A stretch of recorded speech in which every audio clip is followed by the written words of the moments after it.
yemiadeiye on the mix. Ẹja lọ́kọ́ lọ́jọ́ ìbí òní ọmọ lọ́dún, èèyàn kan pàtàkì láwùjọ ènìyàn.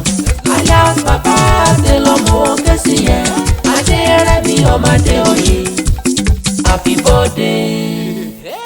Aderemi. Ó yá ijó ọpẹ́ rẹ̀ dá. Ijó ọpẹ́ rẹ̀. Ọmọ lọ́jọ́ ìbí òní.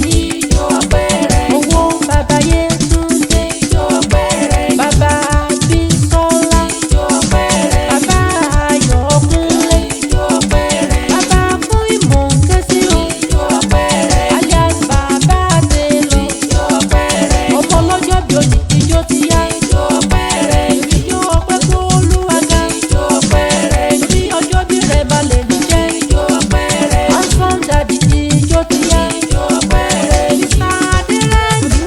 Ijó ọpẹ́ rẹ̀. Bísọ́lá ló ní kí ọ dáadáa. Ijó ọpẹ́ rẹ̀. Orí pé handsome daddy ti lé lọ́dún. Ijó ọpẹ́ rẹ̀.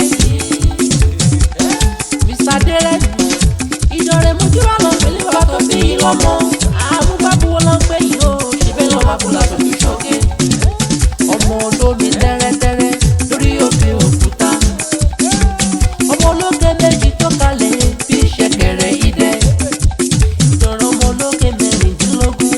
Mẹ́rin àdúrógbò, mẹ́rin àbẹ̀rẹ̀gbò, mẹ́rin àkúnlẹ̀bò, mẹ́rin tó kù ó. Rántí bàbá yìí fi ṣe jàre. Àti gòkè dọ̀rẹ̀ bí ẹkún, àti bọ́lẹ̀ kọ́ ẹ̀yìn ló báyọ̀. Ìdọ̀rẹ̀ tó fi òkè bóra bí aṣọ. Ṣé bó máa pàdán jẹ́ ló ń pè yìí, ó máa pàdán fún lára ló ń pè yìí, nígbà tó bí ọlọ́mọ. Mr Aderemi.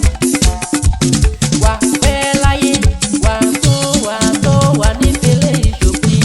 Wà pẹ́ láyé, wà tó onífẹ̀lẹ́ ìṣòpin. Wà fi mú parí, wà tún wá sórí ìdíjọ́bí dandan ló máa pẹ́ fún wa dáadáa. Wà pẹ́ láyé, wà tó onífẹ̀lẹ́ ìṣòpin. A ní oṣọjọ́ bí rẹ lónìí, wà túbọ̀ ṣọpọ̀ dáadáa. Pẹ́ láyé, wà tó onífẹ̀lẹ́ ìṣòpin. Happy birthday, daddy.